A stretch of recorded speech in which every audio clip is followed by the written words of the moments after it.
Nepal's Gen Z Rising, a mirror for African youth. Imagine waking up one morning and finding that every app on your phone is gone.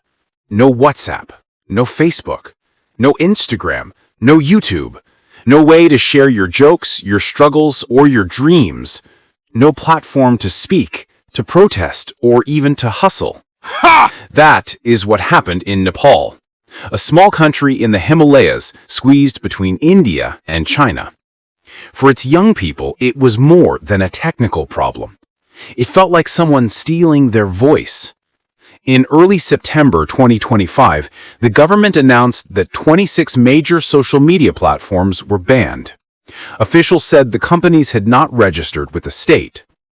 On paper, it sounded like a technical matter. But for young Nepalese, it was an attack on their future.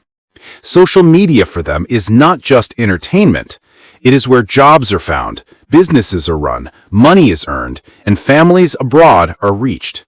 It is also a space for expression and freedom. When the apps went dark, anger boiled. At first, students and young workers filled the streets peacefully.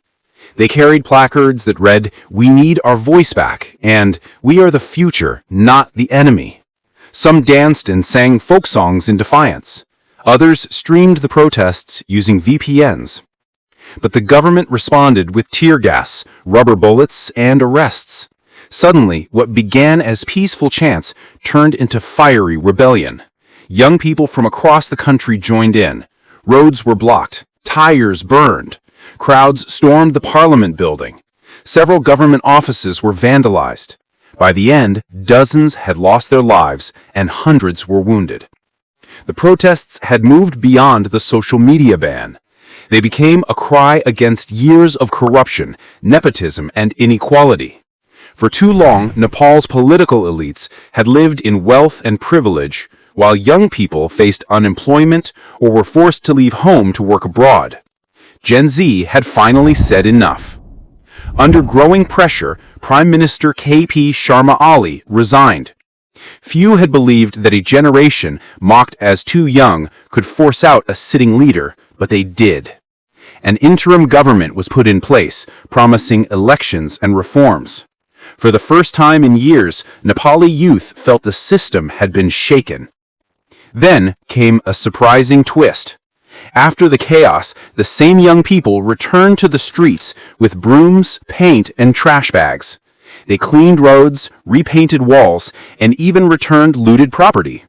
They wanted to show the world that they were not just angry rioters. They were responsible citizens, builders of the future. Their story is a mirror for Africa. The struggles are the same. Corruption eats away at opportunity. Nepotism gives jobs to the connected instead of the qualified. Unemployment forces millions of young Africans to migrate or remain trapped in poverty. And when governments try to control or silence digital spaces, it feels like an attack on life itself. We have seen the same spirit across the continent. During End SARS in Nigeria, young people took to the streets not only against police brutality, but against bad governance. In Uganda, youth resisted social media taxes and internet blackouts.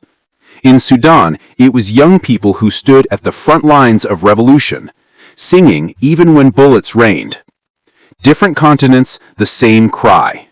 The future is not tomorrow. The future is today. Nepal's Gen Z proved it in the Himalayas. Africa's Gen Z knows it too. The question is not whether youth will rise, but whether leaders will listen before the fire comes. The story of Nepal is a reminder. Youth are not powerless. Change is possible.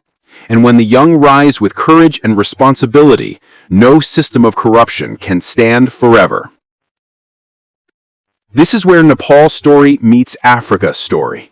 The struggles of young people may wear different faces in different lands, but the heartbeat is the same. A demand for dignity, fairness, and a chance to build a better tomorrow. So let me ask you, what do you see when you look in Nepal's mirror? Do you see the frustrations you face at home? Do you see the courage of your own generation?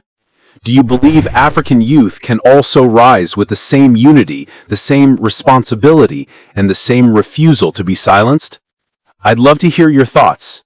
Share your reflections, your hopes, and even your doubts in the comments.